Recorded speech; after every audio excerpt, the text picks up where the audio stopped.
Nyagasani Mana yacu, twebwe abana bawe duhuriye nawe ahangaha kuri buri munsi, uduhindure uko ushaka.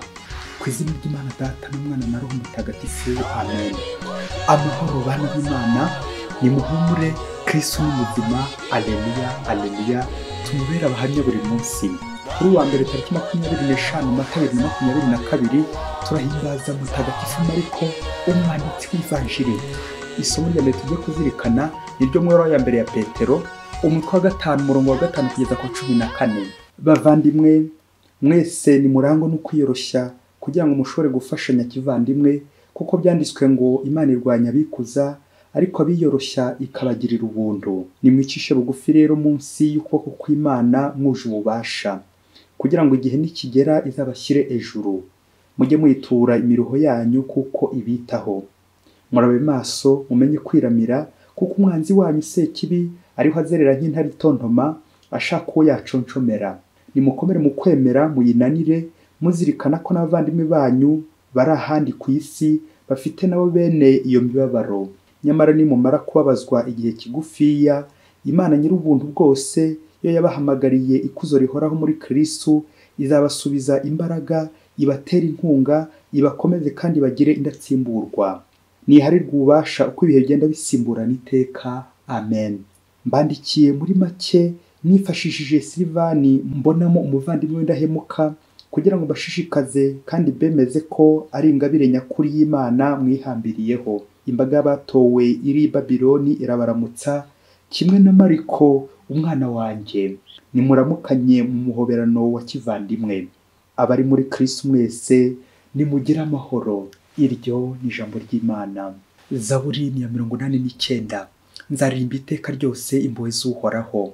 Nzaririmba iteka ryose impuhwe z'Uhoraho, kuva mu gisekuruza kujya mu kindi. Umunwa wanjye nzawamamarisha ubudahemuka bwawe, kuko wavuze uti impuhwe zashyizweho ubuziraherezo, ubudahemuka bwanjye bushinze umuzi mu ijuru. Uhoraho, ijuru niryamamaze ibitangaza byawe n'ubudahemuka bwawe mu ikoraniro ry'intungane. Mbese hejuru iyo ninde wagereranywa n'Uhoraho? Ninde mu batuye ijuru wagereranywa n'Uhoraho? Hahirwa umuryango wamenyereye kugusingiza, ukagendera mu cyezezi cy'uruhanga rwawe Uhoraho. Umunsi bahimbazwa n'izina ryawe, bagaterwa ishema n'ubutabera bwawe. Nzaririmba iteka ryose impuhwe z'Uhoraho. Nyagasani Yezu nabane namwe. Amagambo mu ivanjiri ntagatifu ko yanditswe na Mariko, umutwe wa 16 umurongo wa 15 kugeza kwa 20.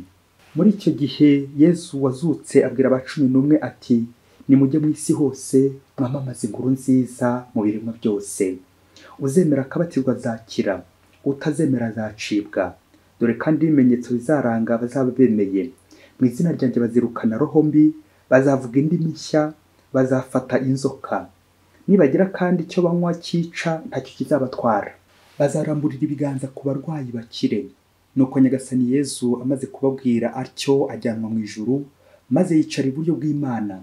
Naho bo baragenda bajya kwigisha hose. Nyagasani yabafashagamo, kandi ijambo ryabo akarikomeresha ibimenyetso byariherekezaga. Iyo ni ivanjiri ntagatifu. Kandi ijambo ryabo akarikomeresha ibimenyetso byariherekezaga. Bakristo bavandimwe, nidukomere muri Kristo, niho hakomeye koko. Ngo umunsi umwe ikinyamushongo ngo cyakoze urugendo, niba ari urugendo shuri ibaze nanjye nibaze, nuko muri bya bindi byuko umusore utiyemera adakura inkumi wabo, nuko kimaze kureba urwo rugendo rwose kimaze gukora, kiratangira kireba inyuma yacyo, aho cyagiye kinyura hose, cyajya kureba koko kikabona haratangaje hariranga. Nuko kiriyamira kiti, mativi, ati mwambonye. Aha bavandimwe, urwo n'urugendo rw'ikinyamushongo rusiga amakakama, amazizi, imikori, residue, umwanda nyine mu nzira, ku buryo nyine umwanda ukora umurongo w'ikinyamushongo. Ese nawe umukristo muvandimwe, uwo murongo w'ikinyamushongo nawe wawishimira bityo ukajya wandika? Navugaga umurongo w'umwanda, umurongo w'igisebo, umurongo w'ingeso mbi.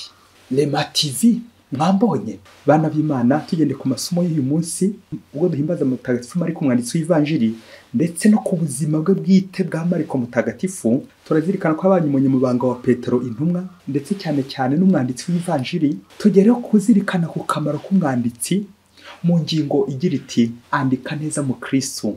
mu kilatini baravuga ngo nota bene di verbe notare, kwandika. Note bien, andika neza mu Kristo. Muri andika neza nanjye ndi kwibaza niba ntaho mu buzima bwanjye bwa buri munsi nasize imikori nka cya kinyamushongo, ibintu bisharabaze impande n'impande, nanjye kuvuga amafuti, cyangwa niba nandika nka Mariko ngandika inkuru nziza, ivanjiri ya Yesu Kristo, bityo nkaba nasigira abantu urwibutso, babona urwo rwibutso bikafasha kubona Yesu, bikafasha kwemera Yesu, bikafasha kubaho mu buzima bwa Gikristo, bakarushaho guhinduka, bagahinduka neza mu Kristo. Nota bene, note bien, andika neza. Reka tuzirikane gato ku buzima bwa Mutagatifu Mariko. Mutagatifu Mariko ngo yavukiye i Sireni muri Libiya mu majyaruguru ya Afurika, aho nyine muri Afurika, mu mwaka wa 3 nyuma ya Yesu. Baje rero kwimukira muri Palestina, batura i Kana ho muri Galileya kubera guhunga ababarubaru.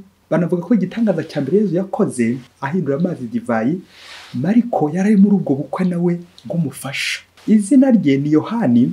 Mariko ngo ni rihimbano, ariko dutangazwe nuko ari ryo ryafashe. Akaba rero ari mu byara wa Barnaba, nyina ngo yitwaga Mariya. Mariko rero ari mu bakristo ba mbere bamenye ivanjiri bagahinduka, na conversion. Mu banditsi bane b'ivanjiri, Matayo, Mariko, Luka na Yohani, nubwo Mariko ku rutonde ari uwa kabiri, ariko abahanga mu gusesengura Bibiliya bemeza ko ari wanditse mbere y'abandi ku mpamvu y'imyaka ibiri y'ingenzi tugiye kuvuga, 64 na 70. Ngo muri 64 hari harimbanyije itotezo ry'abakristo n'umwami Neroni, agatwika umujyi wa Roma. Petero nakabigenderamo, Mariko akaba yari n'umunyamabanga wo murabyumva, ndetse n'umwaka wa 70 abanyaroma basenye ingoro Yerusalemu. Mariko rero iyi vanjiri niyo nto mu zindi zose, yayanditse nk'umunyamabanga wa Petero intumwa, agira ngo akomeze fortifier aho muri abakristo nyine muri icyo gihe nyine cyitotezwa. Ikaba ari igeneye gusomwa mu materaniro, byumvikane ko bagombaga kwifata mu mutwe kubera ubugufi bwayo. Uko biri kose bavuga ko yaba yarandikiwe i Roma nyuma y'umwaka wa 65. Iyi vanjiri yihutira kugaragaza ibikorwa bya Yesu kuko twabizirikanye ku mwisho w'iyi vanjiri, Mariko 16:15 kugeza kuri 20. Ati nimujye ku isi hose mwamamaze inkuru nziza mu biremwa byose. Nguko kwihuta mu butumwa, ugakora cyangwa ugahora ushakashaka Imana, ukagenda ari Imana ikujyanye, kwamamaza inkuru nziza, kwandika neza. Mariko ubwo yamamaje inkuru nziza mu Bayahudi no mu Banyaroma b'abapagani, maze arabahindura bemera inkuru nziza. Yabaye umwepiskopi wa mbere wa Kiliziya ya Alexandria muri Egypte, ari naho yaje gupfira ahorwa Imana azira iki? Inkuru nziza. Mariko akaba yarabaye umwigishwa wa hafi w'inkingi za Kiliziya Petero na Paulo, ariko by'umwihariko yabaye umwigishwa, umwanditsi, umunyamabanga n'umusemuzi wa Petero. Bafitanye rero igihango gikomeye na Petero, na niyo mpamvu Petero nawe amugarukaho cyane cyane ko twabyumvise mu isomo rya mbere, ubwo agira ati imbaga y'abatowe iri i Babiloni irabaramutsa kimwe na Mariko umwana wanjye. Amen. Buryo umuntu mufitanye umubano wihariye nuko nyine umusuhuza, ukamwandikira, ukamuramutsa. Bakristo bavandimwe, ubu ngubu turi abakristo uko tumeze uko nguko, ariko ndababwiza ukuri nta n'umwe yigeze abona Yesu imbona kubone n'aya maso y'umubiri. Iyo hatakiza kuba abanditsi, biragoranye ko twari kumenya Yesu. Turashimira rero abanditsi b'ivanjiri cyane cyane Mariko duhimbaza none, wafashe iya mbere akandika kuri Yesu, none natwe twaramumenye kubera Imana. Niko ko abakristo bavandimwe, iyo ushaka ngo kumenya umuntu usoma inyandiko ze. Mu nyandiko umwanditsi yishyira ku mugaragaro, ukaba wamubona wese uko ari. Rero zimwe mu ngorane abanditsi bahura nazo habamo urucantege, de critique. Yewe rimwe na rimwe bakaba bamucira umugani bati witonde mwana, plus le singe monte, plus il montre son anis. Ngukuri kwandika urani kurushaho kwishyira gukarubanda, kwishyira hanze. Ubwo rero abanditsi abanyakoba, ababyeyi bagahita bacika intege, bakagira ubwoba, bakarambika ngo hato bataza kwiteranya, ngo bakabanenga, ngo yewe bakabana bafunga, ngo bakabana bica. Aha nibwo uzabona abadogiteri benshi, nirinze kuvuga abanyabwoba, bituramiye abahanga mu nyigisho za Kiliziya bakomeye cyane, bize bafite za dogotora muri teolojiya n'ahandi. Aha ngo sinandika ntaza kwiteranya n'abayobozi. Nyamara ndakubwiza ukuri, niba wandika neza birumvikana uzagira abakontresigise benshi, ariko nanone uzagira n'abakunzi, kuko nyine abo nyine nibo bana b'Imana. Uzakundwa n'Imana, aho gukundwa n'abantu, aho gukundwa n'Imana, wahitamo iki? Indi ngorane y'umwanditsi nuko ushobora kwandikira abantu bakaba bakumva nabi, bakumva ibyo utashaka kuvuga wowe. Ni nk'umugabo wandikiye umugore we kuri telefone ati madame ningarukira ijoro turabonana. Umugore rero w'umurakare atangira kwitoza imirwano ngo baze guhangana n'umugabo, kandi umugabo we yavugaga umushyikirano w'abashakanye. Aha inyandiko babyeyi, cyangwa undi akandika ngo mu minsi mikuru Yezu yajyaga gusengera i Yerusalemu hamwe n'intumwa ze, nuko umuvumbyi kubera impumuro y'urubetezi agahita yumvira ko Yezu yagiye gusengera i Yerusalemu, gusengera ababyeyi. Cyangwa akaba yanasoma nabi amasaku, aho umwanditsi yaba yanditse ngo ndahiye uhoraho komiserima, umusomyi kubera ibibazo yifitiye akisomera ati ndahiye uhoraho we, nk'umuriro nyine umutwitse. Aha bakristo bavandimwe ni ukwitondera inyandiko. Akenshi uwandika ni ukujya tumworohera, akora amakosa menshi, nanjye ahangaha ndi kuvuga ndi gukora menshi cyane iryaguye, ariko ni ukoroherana. Kwandika kandi ni ubutwari, ni n'urugamba rukomeye, ni ukwiyemeza kuzira inyandiko. Gusa ababyeyi bavandimwe erezoma kubw'amahirwe nubwo umwanditsi ahura n'ingorane nk'izo zose tumaze kurondora zamuganisha ndetse no ku rupfu, nk'uko Mariko apfa aho izina rya Yezu, ariko umuromani we aca umugani ati scripta manent verba volant, les écrits restent, les paroles s'envolent. Ngo amagambo araguruka aratakara, ariko inyandiko yo irasigara. Manere yo isigara igira ite? Yigisha. Yigisha iki? Guhinduka kw'abantu kwawe nanjye. Niko ko abakristo bavandimwe ubuhamya ntabwo ari amagambo gusa, les paroles s'envolent, ahubwo ni n'inyandiko. Yezu nakumumenya tubikesha inyandiko. Mu Kinyarwanda ho abenshi murabizi, aho muri nyobozi aho bayobora abenshi bikunda ko ba perezida ndetse n'umubitsi, ariko burya ndakubwiza ukuri umwanditsi ni ukomeye cyane muri nyobozi. Erega banamwita umunyamabanga. Umwanditsi wawe rero abakuzi neza. Mariko nawe azi neza Petero, azi neza Yezu, azi neza abakristo.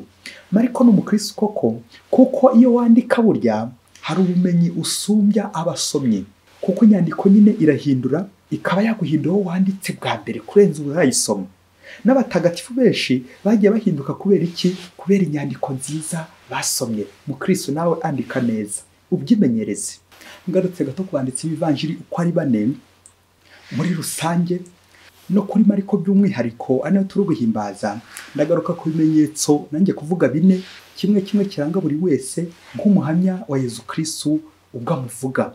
Bavuga ko ibyo bimenyetso cyangwa ibyo binyabuzima 4 bitirirwa nyine bijyanye n'intangiriro z'inyandiko zabo, les premières pages de leurs écrits: ange, lion, taureau et aigle.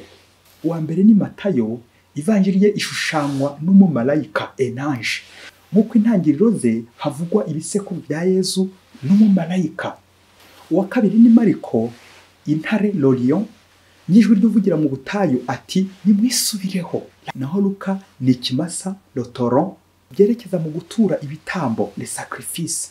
Naho Yohani ngo ni kagoma, bisobanura kuguruka l'aigle, le spirituel, ijambo ry'Imana nyine byuje ubuhanga, la sagesse de Dieu. Ndifuza cyane kugaruka kuri Mariko, ngirijwe nyine ry'uvugira mu butayu ati nimwisubireho. Niko ko bavandimwe inyandiko nziza iyo yisomye neza wakagombye byibuze kuyirangiza bamaze kwisubiraho, bamaze kwigorora. Naho yari mbi rero babyeyi, mera nyine nka yandirimbo bati aka gapapuro nurangiza kugasoma uzagace. Ngo umunsi umwe hirya kure cyane muri Afrika, Trelwe, ngo umugabo wageraga bane cyane, nanjye kuvugaho umugome, ubugome bukabije pe. Noneho ngo aza kurwara indwara, dore ko umubiri nyine ubyara udahatse. Arwara indwara simusiga, abantu benshi yewe n'inshuti ze baramwinena, batangira kumuvugiraho bati indwara imukakabizeho yumve nawe aho yahereye. Iyo ndwara ituma bamwishimaho, ndetse kubera ko iyo ndwara yanduraga bose baramuhunga, bamuha akato. Amara igihe kirekire mu bitaro, ari umugore we gusa ababyeyi umurwaje muri ibyo bitaro. Nuko igihe kiragera Nyagasani niyiburira, wa mugabo aza gukira. Batashye mu rugo n'umugore we, nuko akajya yibaza ikintu gikomeye azakorera umugore we kiza nyine ngo amuhembe, ikintu yazitura umugore we ngibyo atajyaga mukorera mbere atararwara. Nuko umugabo arakugendera ajya mu isoko, amugurira imyenda y'agatangaza, nuko ayiha umugore. Umugabo agiye kureba atangazwa nuko cyangwa babazwa nuko umugore ababaye arakaye. Umugabo abyibazaho bikomeye, nuko aravuga ati reka noneho nzamusohokane muri hoteli ihenze mugushe neza tujyane kuryoshya. Uko bavuyeyo umugore arushaho kubabara cyane, nuko umugabo nawe arahangayika cyane ukuntu uko ari gushakisha kwitura umugore we wamunabyeho iminsi yose abandi baramutereranye, akomeza arashakisha. Nuko abonye akibuze neza aramutumiza mu nama, ubwo yari inama ya mbere bakoranye nyuma y'imyaka 12 nk'intumwa za Yesu. Kandi byaba nuko umugabo abaza umugore we ati, mbwira ikintu gikomeye nagukorera maze iminsi dusigaranye twembi hano kuri iyi si ntituzongere gushwana na rimwe, tukabaho twishimye twembi. Nuko umugore n'agahinda kenshi ubwo byumvikane ko yari ari kurira, aramubwira ati, uramutse ushwanyuye kami bindutira ibindi byose wamba, ibitamba n'amaturo wamba. Ubwo iyo kami rero bamwe mwaketse ko ari nka kamikazi. Kami rero y'uyu mugabo ngo cyari igikaye kinini cya registre y'igitabo kinini nyine, nanjye kuvuga cy'inkuru mbi à la différence y'ivanjiri nyine, ngo uyu mugabo igihe umugore yamukora nk'agakosa akandika muri kami, yamusitaraho akandika muri kami ibyaha, ibibi, amafuti, ibyo byose umugore yakoraga byose bibi, umugabo akarunda muri kami. Kuva babana kugeza uwo munsi umugabo akandika muri kami amakosa gusa. Nuko embo mate umugabo akajya mucyurira ibyo yasomaga nyine muri kami. Kami rero akaba ari impinamagambo, izina ryose ry'icyo gikaye ni akamumfasha.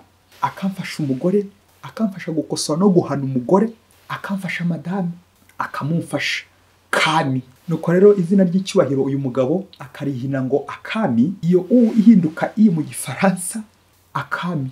Kami rero iyo umugore yakabonaga umutima ahita gusimbuka, kabaye bagiye kunsomera we. Nuko umugabo muri ako kanya ahita yegura yakamiye, ibaze nawe icyo yayikoresheje. Nuko afata n'ikibiriti, mugiye kumva hahiye hagiye gushya. Nuko kama yitwikira aho ngaho apfukamye kandi ari gusaba imbabazi umugore we. Birumvikana umugore yaramubabariye.